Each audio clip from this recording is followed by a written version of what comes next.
Welcome back, guys, to another video. I'm Robbie. I'm Chris. And we're continuing our countdown to The Last Jedi today. We are reviewing episode 6, technically the third installment, Return the Jedi. Hope you enjoy.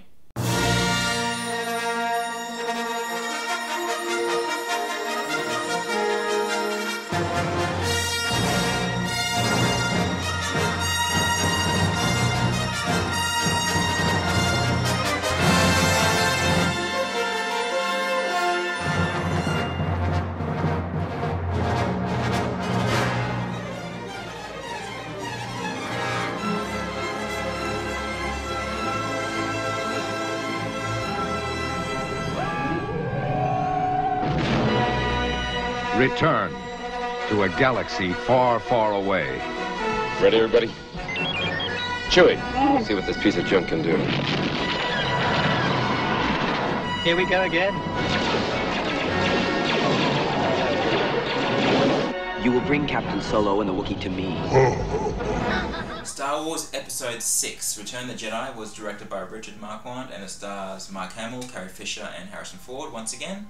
Joined once again by Anthony Daniels. Yeah. I nearly forgot his name. Yeah, Billy I'm here, man. I got you. Thank you. Billy D. Williams. Frank Oz comes back for a brief turn as Yoda. Yeah. We get a one-scene cameo, I think, from Alec Guinness. Yep. And then, of course, we got James Earl Jones and Ian McDiarmid as the Emperor and Darth Vader. I mean, what a cast. Yeah. It's all amazing cast. Yeah. And we have Ewoks. Ewoks also make an appearance, as you probably already know. If you haven't seen this film, Go watch it. Go watch it. Like, I don't know what you were doing with your life. Seriously, it's fantastic. It is a great movie. Yeah, well, it's a great movie accompanied by Ewoks. Yeah, I don't like the Ewoks at all. We'll get to the Ewoks. We'll get to that. So a quick rundown of the plot. Yeah, if you clicked on this video, you've probably seen it. But here's what happens. So it picks up directly after Empire Strikes Back. It's rescue time for Han Solo, who's been frozen in carbonite. And so Luke, C-3PO, R2 all join forces to save Han Solo from Jabba the Hutt. The Empire has essentially built a brand new Death Star. It's a bigger one than the last one. Yeah. And Luke has to also confront Darth Vader for a second time. Yes. Yeah, the ultimate confrontation. Oh, yeah, absolutely. Yeah. Yep. Cool confrontation, but I guess we'll get to that. Very good, yes. Like, I love this film. It's part of my childhood, as it is for probably many of our viewers, and many people, many fans out there. Yeah, you don't like the Ewoks. No, I don't like the Ewoks. No, I like the Ewoks from a point where I like how, like, if they were in there just to explore the wildlife of Endor, and as a side character along the way, yeah, I'd be fine with that. Yeah. But what annoys me so much with the Ewoks is that they play such an integral part in the final battle and against the Empire. I'm like, no. Stay out of this, teddy bears. This is between Luke, Han, Leia, and the Rebels. That's right. Against Vader, the Emperor, and the Empire. Yeah. You got nothing to do with this. You just go back to your jungle camp and just let the real soldiers deal with this. Yeah. You got the Empire, which is pretty much the biggest baddies in the galaxy, being taken out by rocks and trees. I'm like, really? Yeah. And being tripped over, and it turns goofy. Yeah. It really turns goofy. It is a little cartoonish. The Empire kind of forgot how to empire. Yeah. In that last film. And when you go from Hoth in The Empire Strikes Back, which was a incredible battle, and the AT-ATs, they were hard to take down.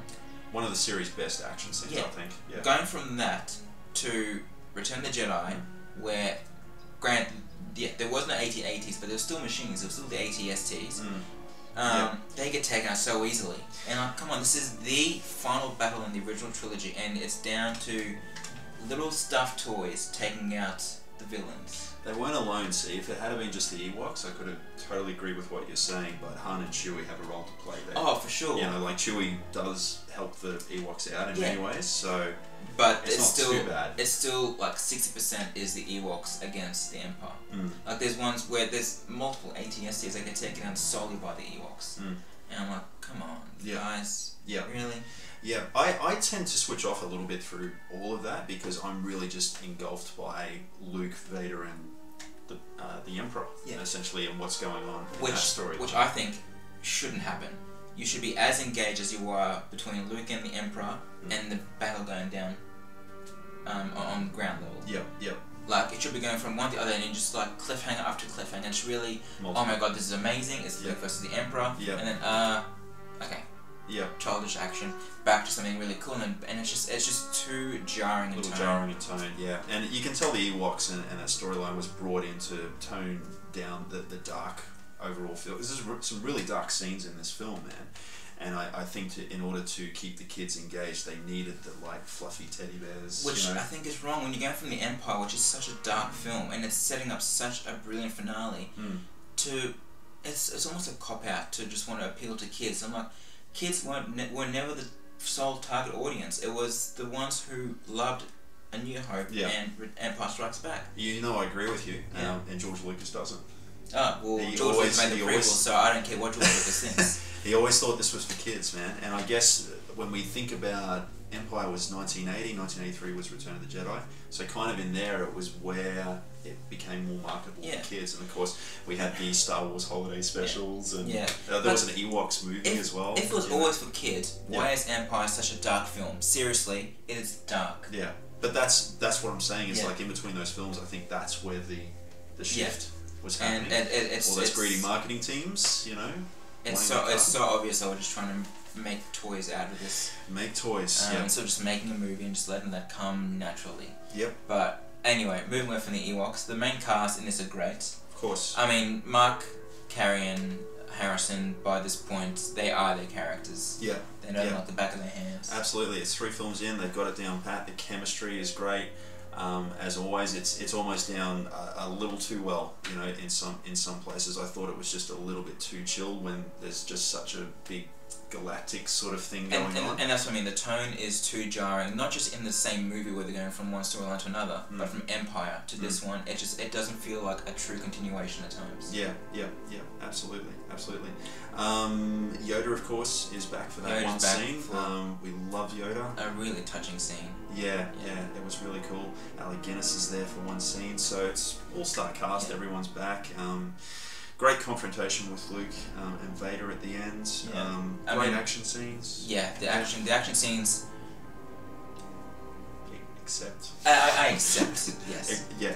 The action scene at the beginning on Jabba's Salabard was fantastic.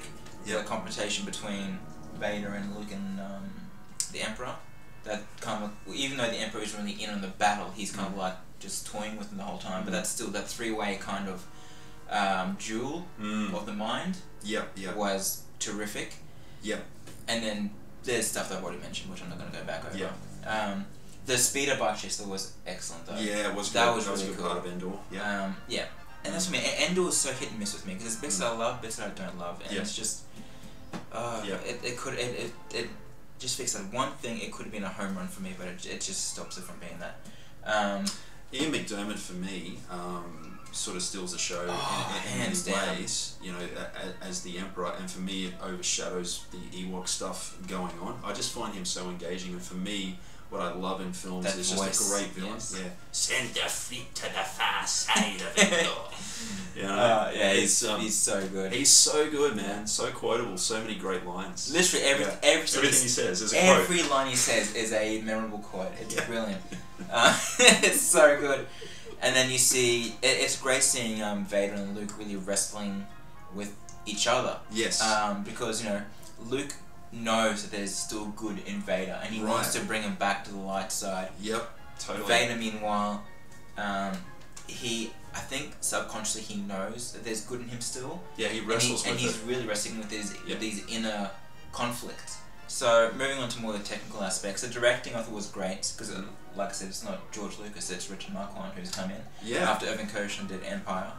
And I thought he handled it very well. I thought Irvin did a better job overall. But I would have loved to have seen this film with Irvin directing, but it's all very serviceable. It moves fairly quickly. It does. You won't be bored. There's no scenes in there that drag. No. The music, of course, is a trademark of Star Wars. John Williams, again, just masterpiece in music.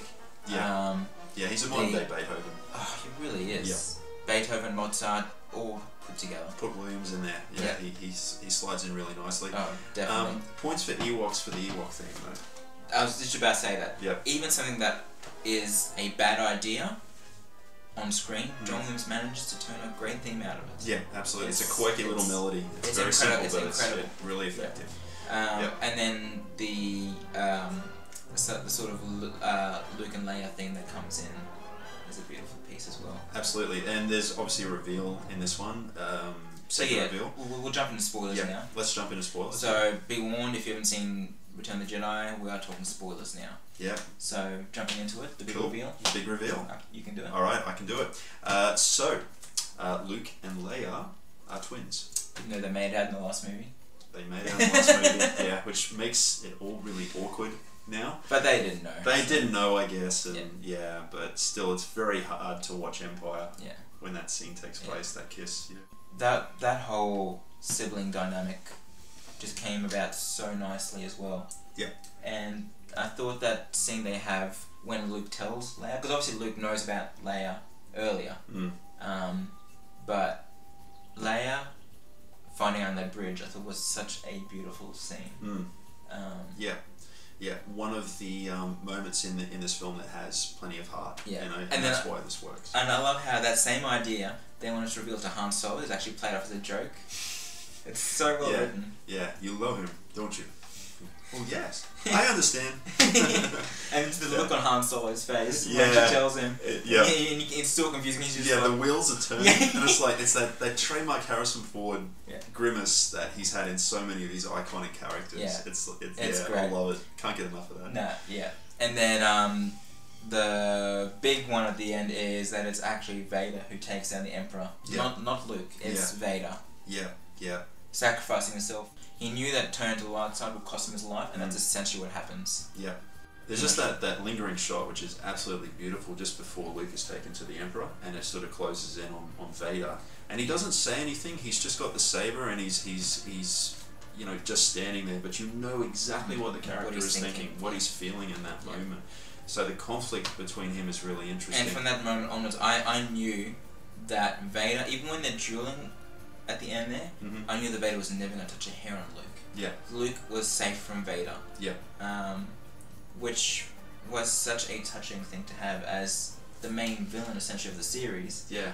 Know that they have this really deep connection with the main protagonist. Right. Yeah. He's now turning back into a good guy. Yeah. And and of course their final moments as well, where Vader takes the mask off and stuff, and see me with your own eyes and things like that. Yeah. It's just it all really works. And I gather you're not a big fan of the special edition version of that scene with Vader and the Emperor. No, didn't work for you. No, at all. Yeah. It was done so much better silently. Yeah. Because in so many scenes up until that point, and the one I was just mentioning before Luke's taken to the Emperor, and we see what's going on, we know what he's thinking, we know the conflict going on. If he says something, it ruins all that tension. George, stop tampering with your movies. They're good as they are. It's you don't need to go back. Yeah, it's the extra stroke he keeps giving to these movies, which keep ruining it. But those are our thoughts overall on Return of the Jedi. So, star rating, what are you going? 5. Easily, stars? Yeah. I would have given 5 stars, but there's just too many things that bug me, so 4 stars for me. You don't know the power of the dark side. Return to the ultimate confrontation. Freeze! Don't move! Oh dear. I love you. I know.